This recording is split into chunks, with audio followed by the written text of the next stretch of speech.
Así mismo de pie, ayúdenme a hacer oración para la parte que ha de comenzar ahora.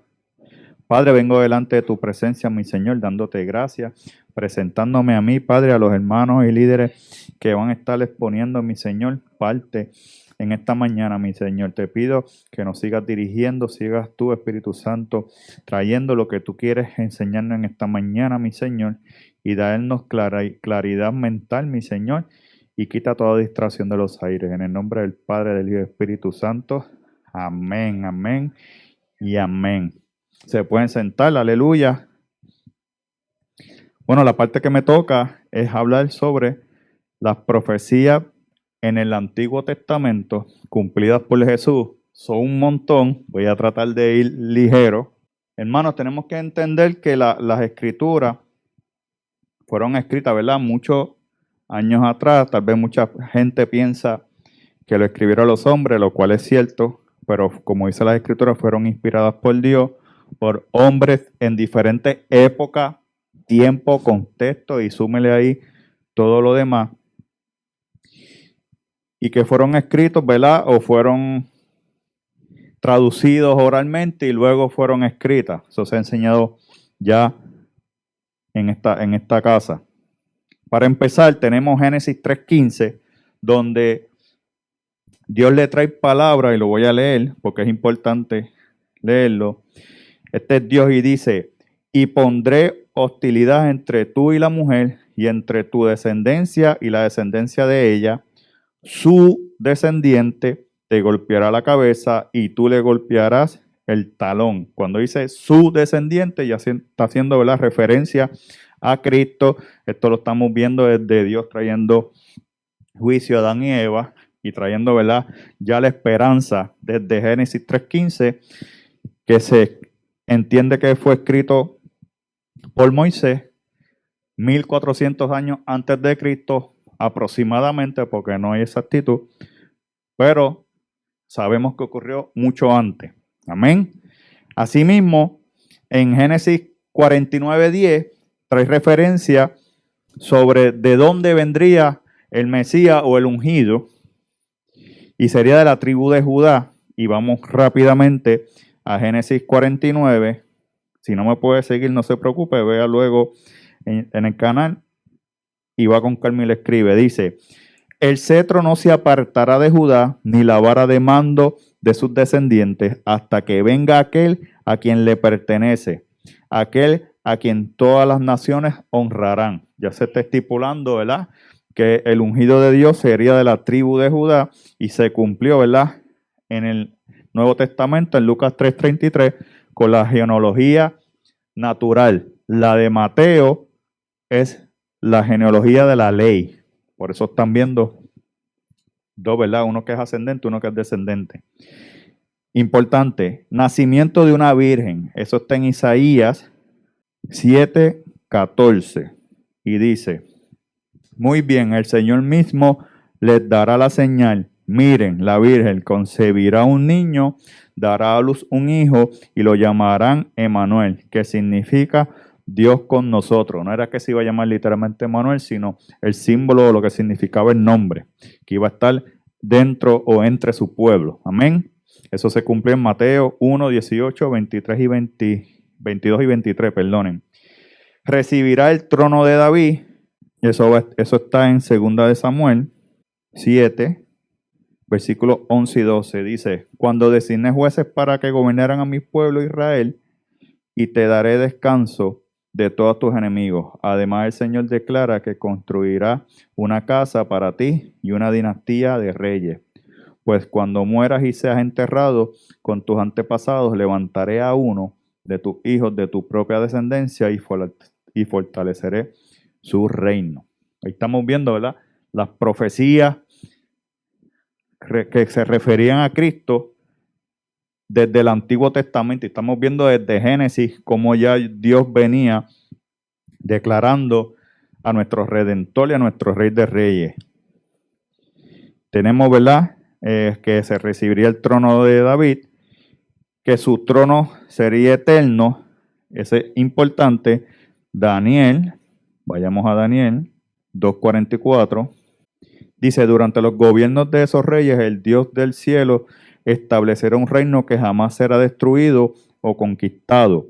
Aplastará por completo a esos reinos y permanecerá para siempre. ¿Entiendes? Esto fue cuando Nabucodonosor tuvo el sueño de la estatua, la roca que golpeó, ¿verdad?, el pie de la estatua, y la estatua cayó y se hizo polvo. A eso se refería, ¿verdad?, en cuanto al reino de Cristo, que es eterno.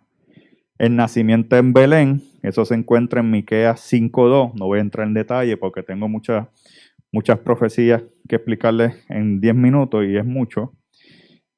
Que se cumple en Mateo 2, 5 y 6. Adorado por magos y con regalos. Sabemos que los magos, ¿verdad?, vinieron del oriente, guiados por la estrella, y llegaron a donde estaba Jesús. Eso está en Salmos 72:10, Isaías 60, 3, 6 y 9, y se cumple en Mateo 2:11. Matanza de los niños en Belén. Entiéndase que cuando Herodes el Grande se enteró de los reyes, ¿verdad?, del niño rey, mandó a matar porque los magos fueron dirigidos y se fueron por otro camino. Permaneciera en Egipto un tiempo. Eso está en Números y en Oseas. Relata sobre que su hijo vendría de Egipto, y vemos cómo Dios alerta a José para que él se vaya a Egipto debido a que Herodes el Grande iba a matar a todos los niños, buscándolo a él. Será llamado Nazareno, Isaías 11:1. También está, ¿verdad?, de Nazaret, de donde él vendría, tendría un precursor. Ese es Juan el Bautista. Eso es en Isaías 40, de 3 al 5. Su ministerio sería en Galilea y áreas del río del Jordán. Por eso es cuando dicen, ¿verdad?, de saldrá algo bueno de Galilea, porque esa región era mayormente gentil y era bien menospreciada por el pueblo de Jerusalén. Y ahí fue que Dios tuvo mayormente su ministerio. Estaría lleno del Espíritu Santo, Isaías 11:2. Tendría celos por el Padre. Cuando él entra, ¿verdad?, al templo y azota y vira las mesas con el cambio de dinero. Sanaría a muchos, y a Isaías 53:4. Compasivo con los gentiles. Vemos en todo el ministerio de Jesús que fue compasivo con los gentiles. Hablaría en parábolas. Isaías 6, del 9 al 11. Rechazado por los suyos. Vuelvo a Isaías 53:3, donde su pueblo, ¿verdad?, todos lo rechazaron. Familia, discípulos y pueblo lo rechazarían en cierto modo. Entrada triunfal en Jerusalén, eso está en Zacarías 9:9, cuando en la entrada triunfal de Jesús, que lo adoraron y a los días lo crucificaron, pedían que lo crucificaran, irónico. Ahí vemos, ¿verdad?, cumplirse lo de rechazado por los suyos. Alabado por los niños, eso está en Salmos 8:2 y se cumple en Mateo 21:16. Sería la piedra cabeza del ángulo desechada. Eso, ¿verdad?, se utiliza mucho en mensajes, que es la roca, ¿verdad? Veamos nuevamente la profecía de la piedra destruyendo la estatua y la roca en construcción, así se le llama, o se le llamaba en contexto bíblico, la piedra del ángulo, ¿verdad?, donde se edificaba. No creerían en sus milagros. Vemos los relatos, ¿verdad?, de cómo los fariseos decían que era, ¿verdad?, utilizado por los demonios y por Satanás. Un amigo lo traicionaría por 30 piezas de plata. Ya sabemos que el discípulo al cual le dijo, con un beso me entrega, fue el discípulo, ¿verdad?, Judas, que le entregó. Eso está en Salmos 41:9, 51:12 al 14. La profecía sobre ese suceso. Un varón de dolores. Sabemos ya, ¿verdad? Y estuvimos hablando el pastor Luis y yo sobre, ¿verdad?, cómo gráficamente lo tratan de ilustrar, pero el más que se podría asemejar es el que hizo Mel Gibson, y yo entiendo que tuvo que haber sido más violento por la maldad ¿verdad?, que se manifestó en ese momento. Eso está en Isaías 53:3 y se cumplió en Mateo 26, del 37 al 38. Sus discípulos lo abandonarían, profetizado por Zacarías, y está en el Zacarías 13:7, y se cumplió en Mateo 26, 31 y 56. Esto es cuando lo van a arrestar en el Olivo y corren. Y para culminar, ¿verdad? Que el tiempo es corto, resucitaría de los muertos, Salmos 16, 11, y se cumple en Mateo 28, de 2 al 8, y ascendería a los cielos, Salmos 24, de 7 al 10, que es la promesa que tiene con cada uno de nosotros, que si no, el evangelio sería en vano. Así que Dios les bendiga y Dios les guarde. Dios les bendiga a todos y a todas en esta mañana. Gracias por acompañarnos. En esta mañana me toca hablar con ustedes sobre el nacimiento de Jesús. Tengan sus bolígrafos y sus libretas ready porque les voy a dar las escrituras para que estudien en su casa. Amén. Les quiero estar llevando a través de la palabra para poder establecerles el fundamento bíblico y que puedan entender varios datos importantes que están relacionados al nacimiento de Jesús. Hay 3 puntos que quiero dividir con ustedes. Número 1, la noticia del embarazo de María. ¿Qué representa esto tanto para ella como para José? La visita de los magos, el número 2, la visita de los magos que buscan al Mesías que había nacido para adorarlo. Y Herodes ordena matar a todos los niños. Número 3, el regreso de José a Galilea, donde luego se establecen en Nazaret. Amén. El nacimiento de Jesús se encuentra narrado en los evangelios, y la mayoría de las personas tienden a pensar que solamente allí se encuentra esa historia. Pero se nos olvida que cientos de años atrás, antes de que Jesús naciera, los profetas ya habían anunciado su llegada y lo plasmaron en los libros del Antiguo Testamento. ¿Por qué les traigo esto? Porque es importante que sepamos también que desde un principio se lanzó una palabra profética sobre el nacimiento de Jesucristo, y cualquier persona que se levante y que diga que el Antiguo Testamento no tiene validez está errada, porque bíblicamente se lo podemos comprobar. Amén. Y en esa palabra hay muchas profecías a través de la palabra que hablan de la llegada de Jesús, de su vida, de su ministerio y de su muerte, pero hoy yo les vengo a hablar del nacimiento. En Génesis 49:10 tenemos un ejemplo de una palabra donde dice: el cetro no se apartará de Judá, ni la vara de mando de sus descendientes, hasta que venga aquel a quien le pertenece, aquel a quien todas las naciones honrará. Aquí te estamos confirmando que ya había un plan establecido por parte de Dios y los profetas habían comenzado a hablar y a confirmar el mismo a través de su palabra. Luego más adelante tenemos al profeta Miqueas en Miqueas 5 del 1 al 4, pero me voy a referir solamente a la primera parte del versículo, donde dice: pero tú, oh Belén Efrata, eres solo una pequeña aldea entre todo el pueblo de Judá. No obstante, en mi nombre saldrá de ti un gobernante para Israel, cuyos orígenes vienen desde la eternidad. Amén. Aquí el profeta Miqueas está mencionando una profecía muy famosa, y esto era una promesa para el pueblo de Israel, donde se les estaba dejando saber que vendrá un rey quien será el que gobierne sobre toda raza, sobre toda nación. ¿Ok?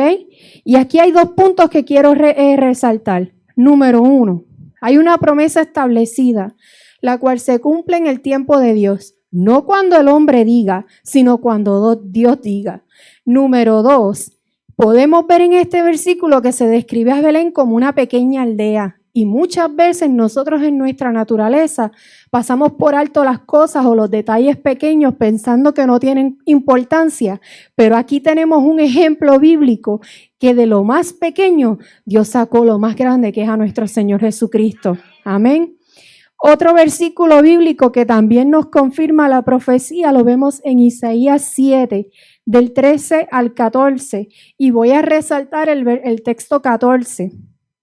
Donde dice: muy bien, el Señor mismo les dará la señal. Miren, la Virgen concebirá un niño y dará a luz un hijo y lo llamarán Emmanuel, que significa Dios está con nosotros. Nuevamente, a través del Antiguo Testamento, seguimos confirmando la profecía del nacimiento de Jesús. En este versículo particular se está expresando sobre la Virgen quien va a concebir un niño. Y podemos encontrar muchos otros versículos más donde hablan sobre esta profecía, pero voy a detallar unos sucesos importantes que van a venir para ayudar o para tratar de impedir que este evento tan maravilloso como el nacimiento del Señor pase. Amén. Uno de los puntos importantes que vamos a tocar se encuentra en Lucas capítulo 1 del 26 al 45.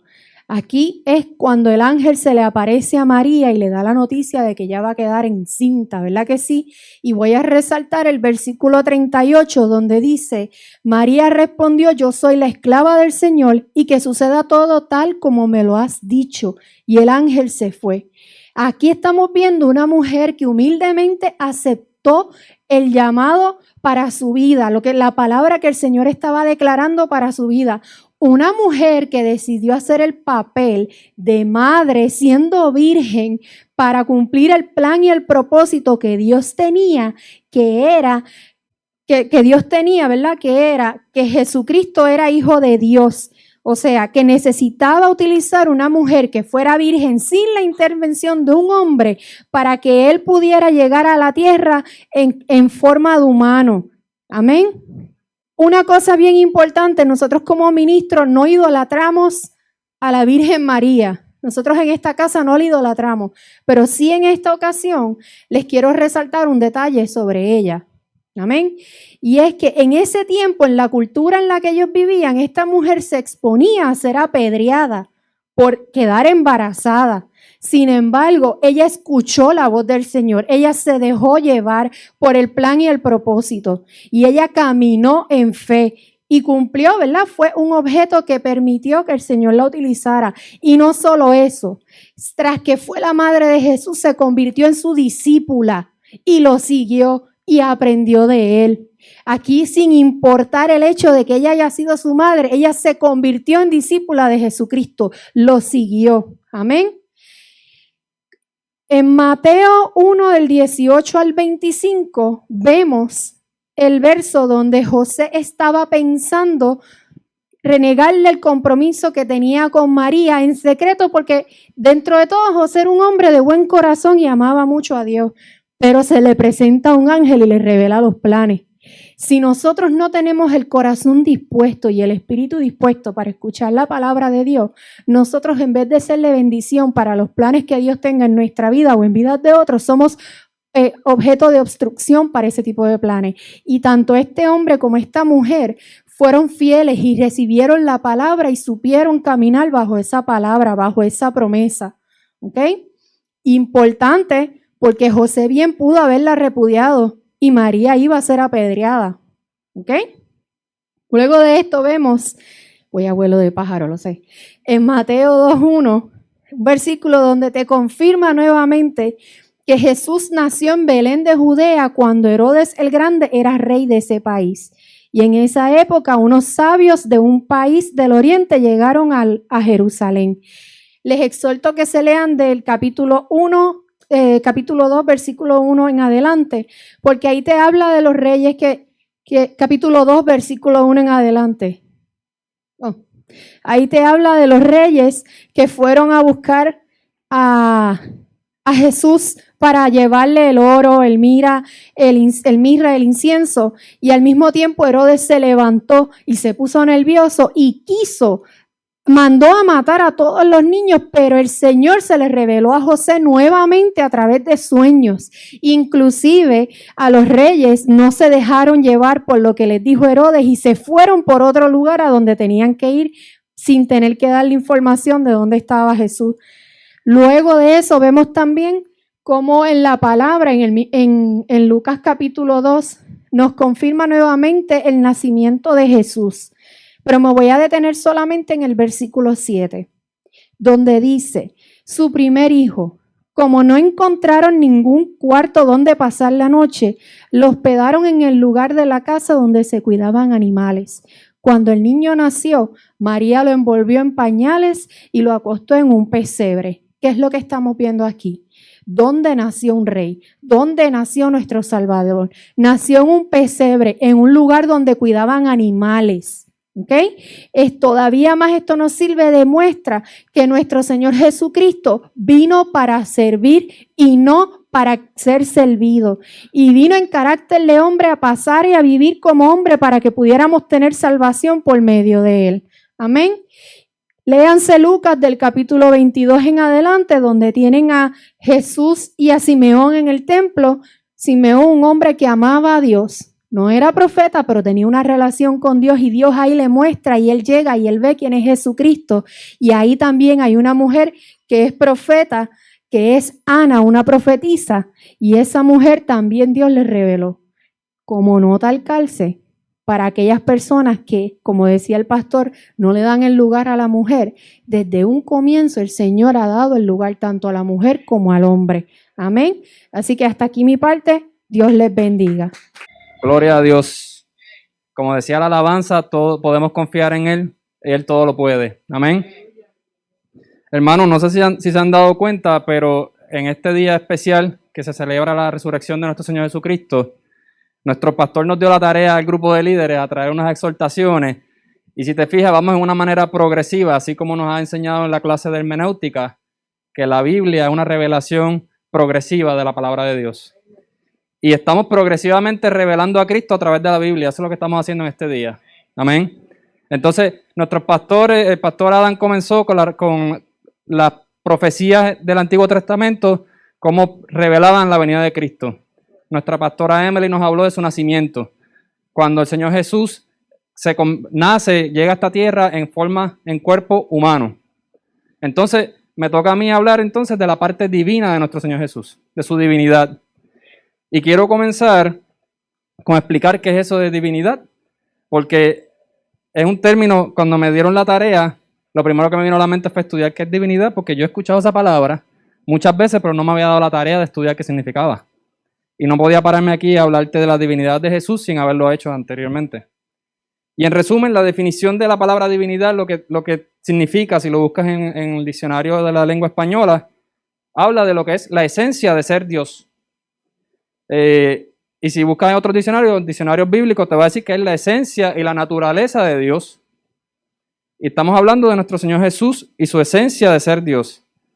¿Qué nos dice la palabra respecto de la esencia, la naturaleza de ser Dios en Jesús? Primero, la palabra, si me acompaña a Juan capítulo 1, versículo 18, la palabra nos revela que el Señor Jesús es el Hijo unigénito de Dios. En la Reina Valera del 60 dice, Dios nadie le vio jamás. El unigénito Hijo que está en el seno del Padre, Él le ha dado a conocer.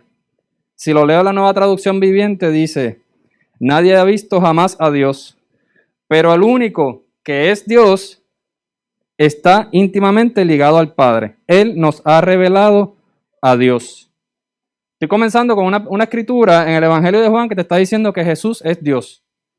Y si entras a profundidad en las palabras y los términos, cuando habla del Hijo unigénito, eso viene del griego monogenes, que cuando lo traducimos a nuestro español de hoy día, lo que nos está hablando es que significa que es del mismo tipo, que es igual.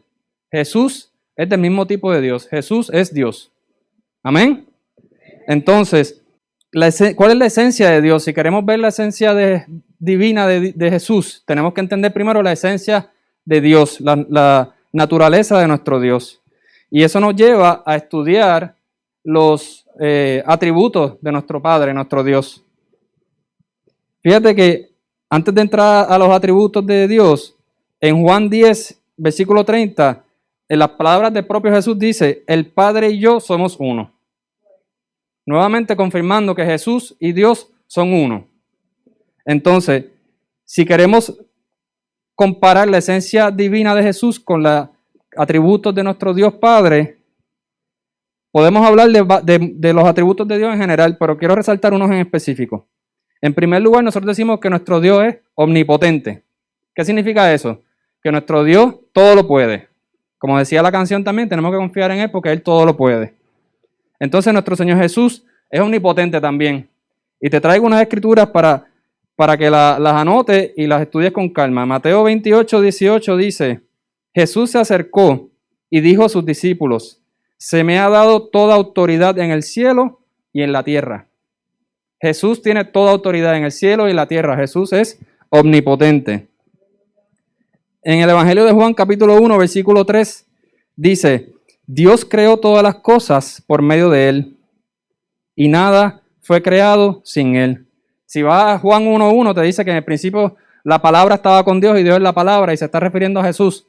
Pero en versículo 3 te dice: Dios creó todas las cosas por medio de Él, por medio de Jesucristo. Porque Dios y Jesucristo es uno. Amén. Otro atributo, otra característica de Dios que la podemos ver en nuestro Señor Jesús: omnisciencia. ¿Qué significa omnisciencia? Que Dios todo lo sabe. Entonces la palabra nos revela en Juan 2, versículos 24 al 25, dice: Pero Jesús no confiaba en ellos porque conocía todo acerca de las personas. No hacía falta que nadie le dijera sobre la naturaleza humana, pues él sabía lo que había en el corazón de cada persona. En este relato en el Evangelio de Juan, Jesús está dialogando con los fariseos, y los fariseos le hacían esas preguntas de truco. Como nada, cuando el pastor nos hace preguntas que a veces que nos dice que no pongamos ojo de pescado, ¿cómo es que dice? De pescado asustado, ¿verdad? De pescado de freezer, ¿verdad?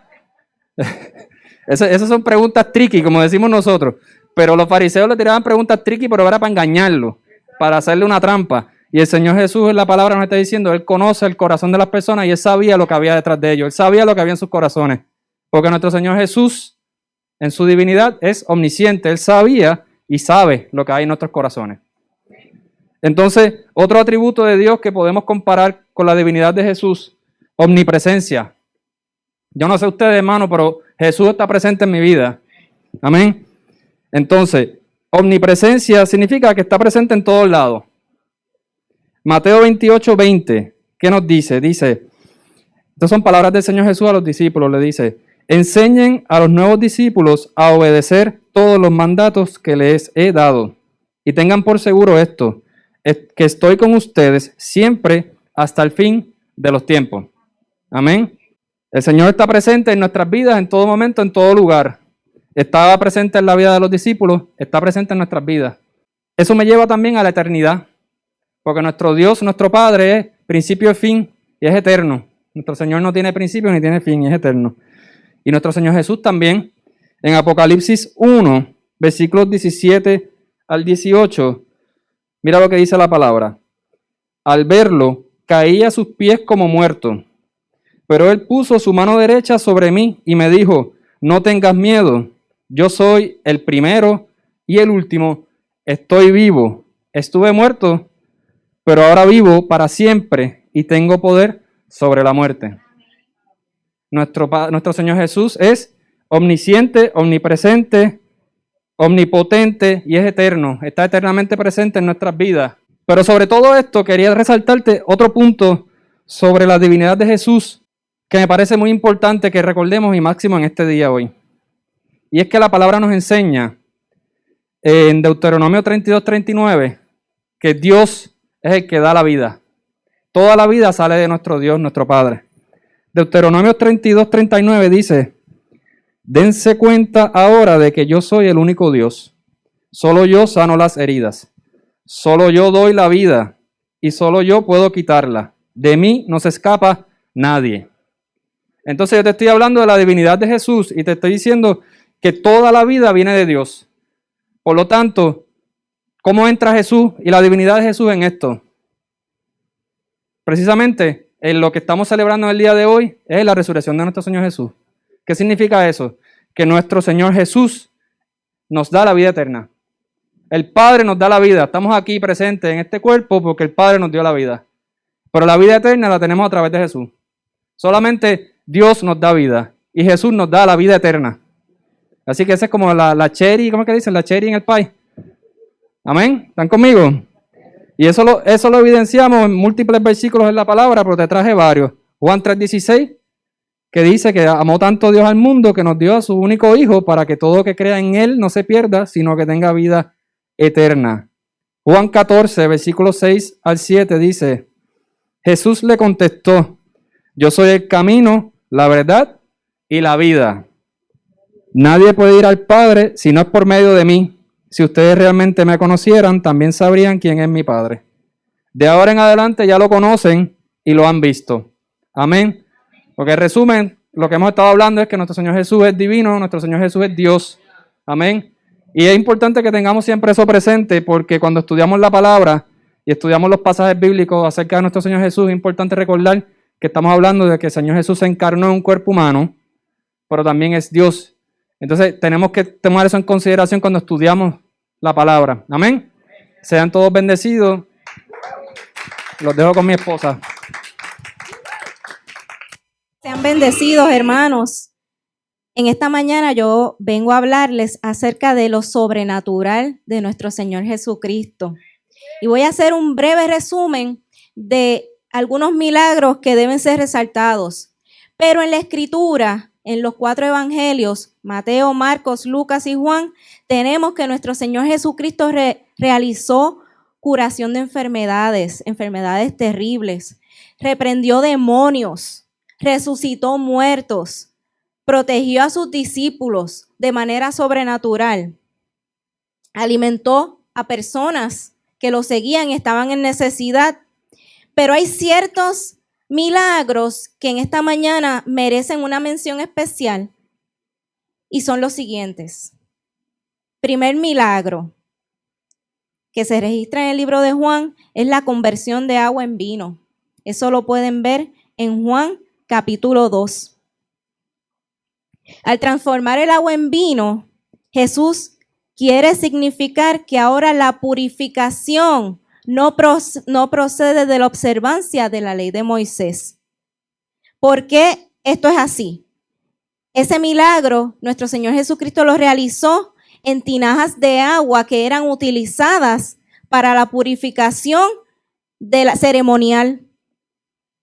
Y Jesús tomó esas tinajas, mandó a que se llenaran de agua y convirtió el agua en vino. Siendo el evangelio de Cristo ahora el que nos limpia, el que nos purifica. Ese vino fue el mejor de la fiesta, lo dice así la palabra. Tradicionalmente se servía el mejor vino al principio, pero ahora la purificación que viene a través de Cristo vino después y es mejor de lo que había. Así que damos gloria a Dios por eso, porque ya desde un principio el Señor venía dando señales milagrosas de lo que venía. Segundo milagro o acto sobrenatural se encuentra en Juan 6 y es que Jesús caminó sobre el agua, que demostró que Él está por encima de las leyes naturales. Cuando los discípulos vieron a Jesús caminar sobre el agua, se asustaron. ¿Recuerdan? Cuando lo hemos leído. Pero Él les contestó, no tengan miedo, yo estoy aquí. Y es que cuando Jesús llega a tu vida, nada en este mundo te puede causar miedo, hermano. También Jesús calmó el mar. Eso lo podemos ver en Mateo 8. Jesús demostró que está en control de las leyes naturales. Dice la palabra que Jesús reprendió el viento y las olas.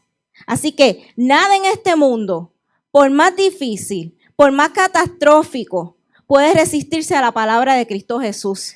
¿Sabías eso? Los discípulos quedaron asombrados, dice la palabra, y preguntaron, ¿quién es este hombre? Hasta el viento y las olas lo obedecen.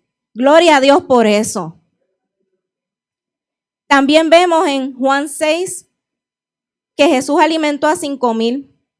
Jesús se interesa por nuestras necesidades físicas también, como se interesa por nuestras necesidades espirituales. Ese día, esa multitud que eran más de 5,000, sabemos que eran solamente contados los caballeros, los varones. Si ellos se iban de ese lugar donde estuvieron mucho tiempo alimentándose espiritualmente de la palabra del Señor, ellos iban a enfermarse. Así que el Señor vio esa necesidad y se compadeció de ellos. Así que el Señor se preocupa por nuestras necesidades. Deja de preocuparte por lo que no tienes, por lo que te falta, porque ya el Señor conoce y Él te lo va a suplir. También Jesucristo curó al hombre que estaba endemoniado en Gadara. Eso lo vemos en Marcos 5.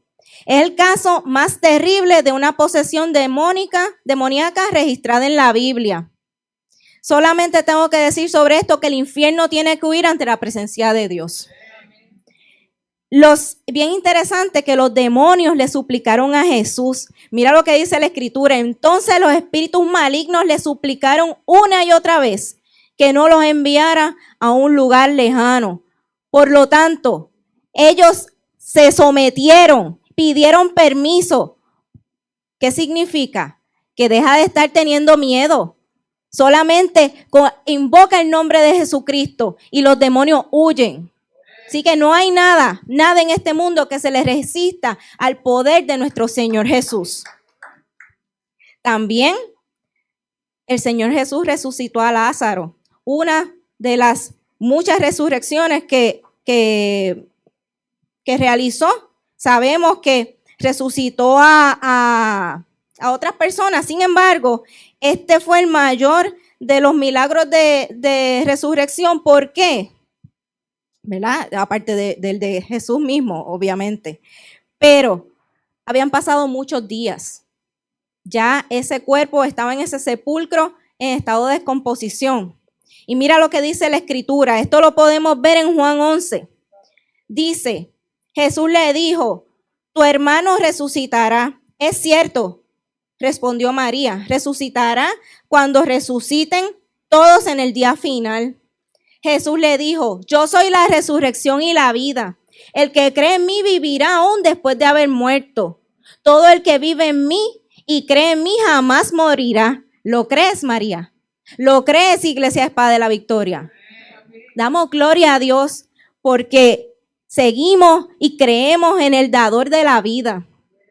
Jesucristo es la resurrección y la vida. Sigue diciendo la Escritura, así que corrieron la piedra a un lado. Entonces Jesús miró al cielo y dijo, Padre, gracias por haberme oído. Tú siempre me oyes, pero lo dije en voz alta por el bien de toda esta gente que está aquí, para que crean que tú me enviaste. Gloria a Dios. Sigue la Escritura registrando en Juan 9 la curación de este hombre que nació ciego. Fíjate que esta curación es bien interesante, pero el propósito de mencionarla es que Jesús explicó el propósito de sus milagros. Mira lo que dice la Escritura. Entonces Jesús le dijo, yo entré a este mundo para hacer juicio, para dar vista a los ciegos y para demostrarles a los que creen que ven que en verdad son ciegos. Así que nosotros nos tenemos que mantener humildes y todo el tiempo mirando el rostro del Señor y a sus pies dispuestos a recibir de Él. Y por último, la pesca milagrosa que se encuentra en Lucas 5. Y este milagro demuestra que no hay nada imposible para el Señor. Fíjate que dice la Escritura.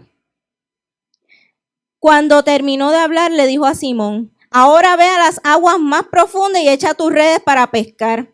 Maestro, respondió Simón, hemos trabajado mucho durante la noche y no hemos pescado nada. Pero si tú lo dices, echaré las redes nuevamente. Y esta vez las redes se llenaron de tantos peces que comenzaron a romperse. Fíjate que Simón le respondió al Señor, ellos habían estado toda la noche pescando y no habían pescado nada. Cuando llegó el día, dadas las condiciones del lugar donde estaban pescando, era imposible. Los pescadores lo sabían que era imposible pescar de día. Y si no había pescado de noche, ¿cómo iba a pescar de día? Sin embargo, mira, dice, pero si tú lo dices, echaré las redes nuevamente. No hay nada imposible para el Señor.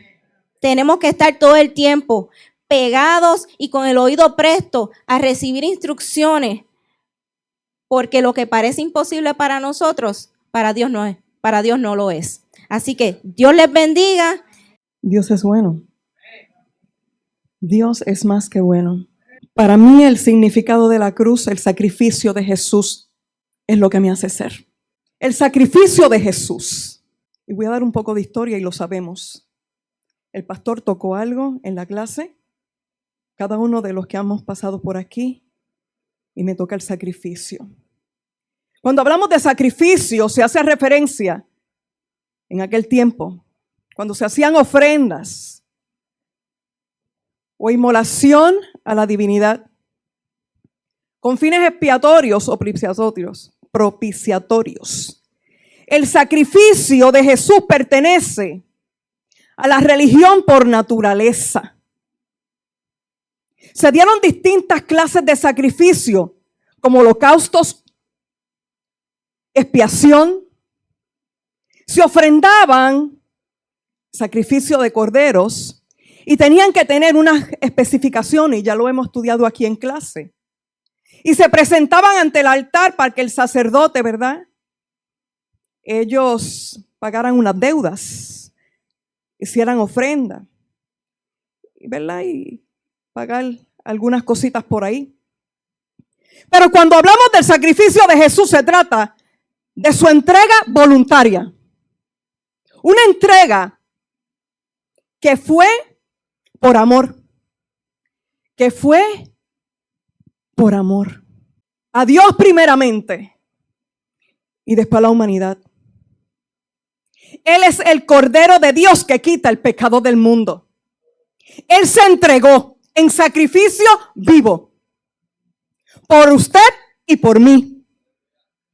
Cuando nos acercamos a Juan 3:16, algunos lo mencionan este versículo, que es el mismo corazón del Evangelio.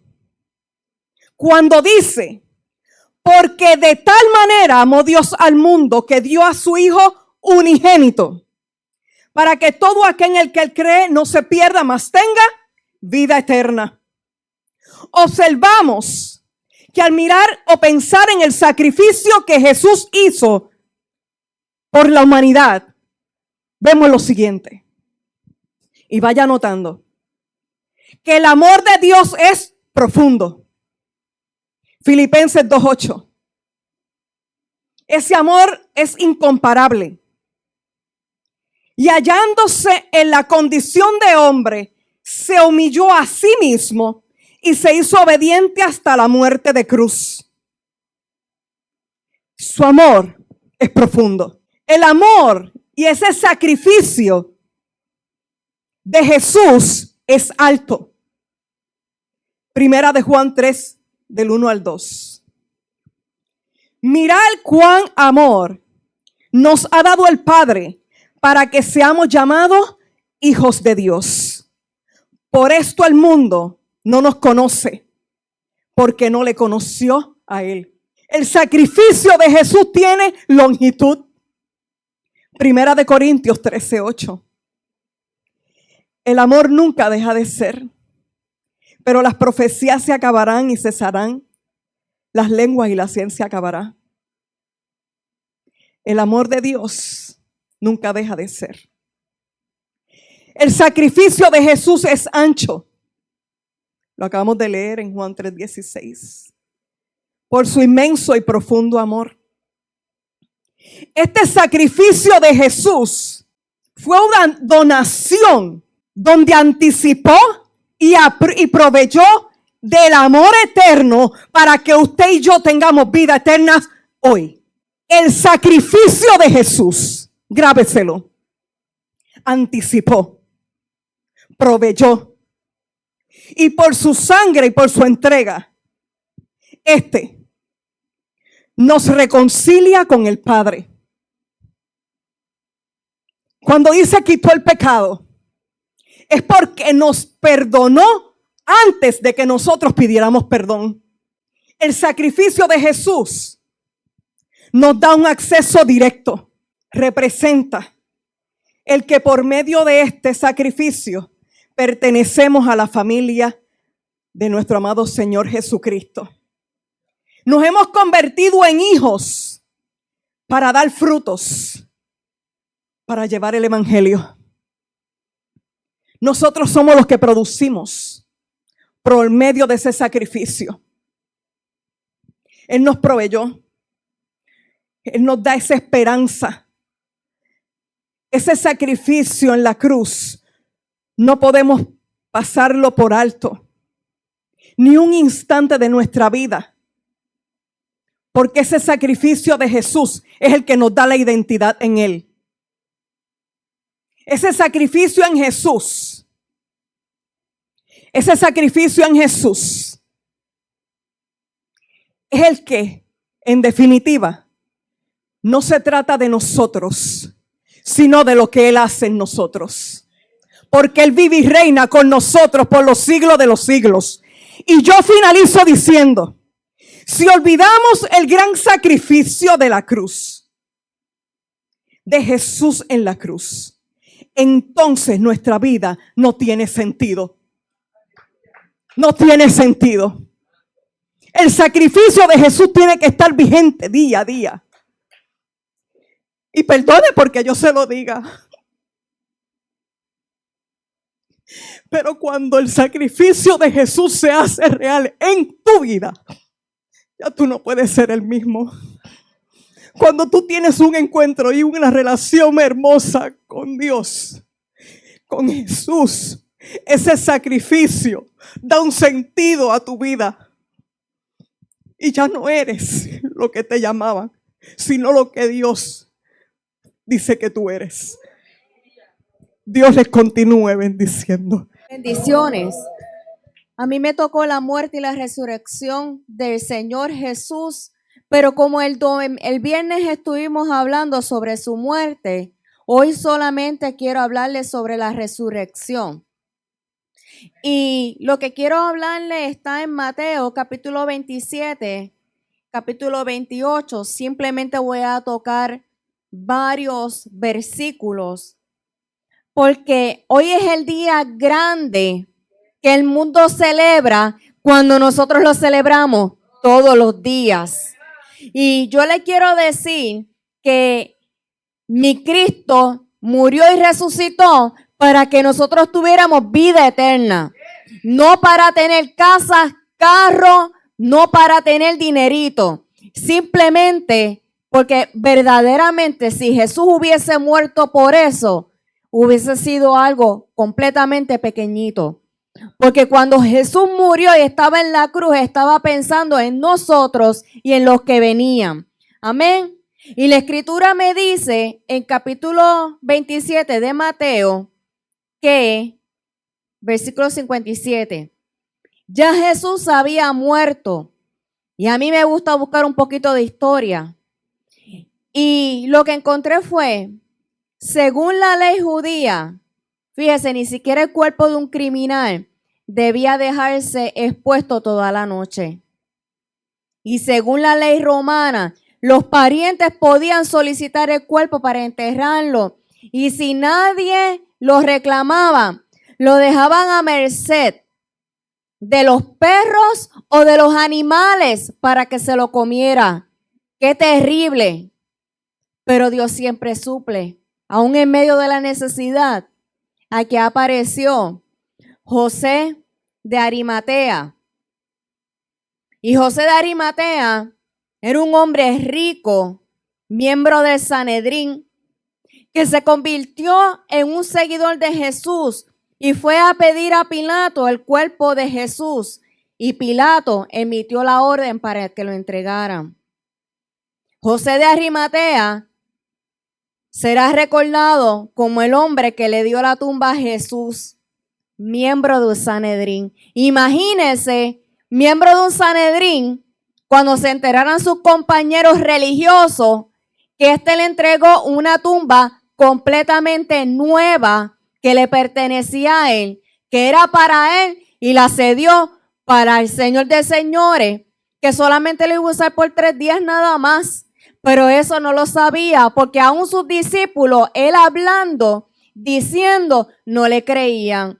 Y muchas veces Dios nos habla a nosotros, nos da promesa y no le creemos. Y cuando ocurre, nos sorprende. Así que no te sorprenda toda la profecía, todo lo que Dios te ha dicho de ti, porque se va a cumplir. Lo único que te tienes que asegurar es que se haya sido Dios y no el hombre que te dio a ti esa profecía. Y una de las maneras, porque una vez esto me acordó, una vez que yo escuché un predicador que decía que la Biblia estaba errónea, porque si Jesús murió viernes, a domingo solamente eran 2 días. Ese es el problema de no estudiar. Y según el calendario judío, mire cómo ellos contaban. Jesús fue crucificado viernes. Sábado era día de descanso de los judíos, ¿verdad que sí? Pero el nuevo día comenzaba a las 6 de la tarde. O sea, que viernes a las 6 de la tarde ya era sábado, ¿verdad que sí?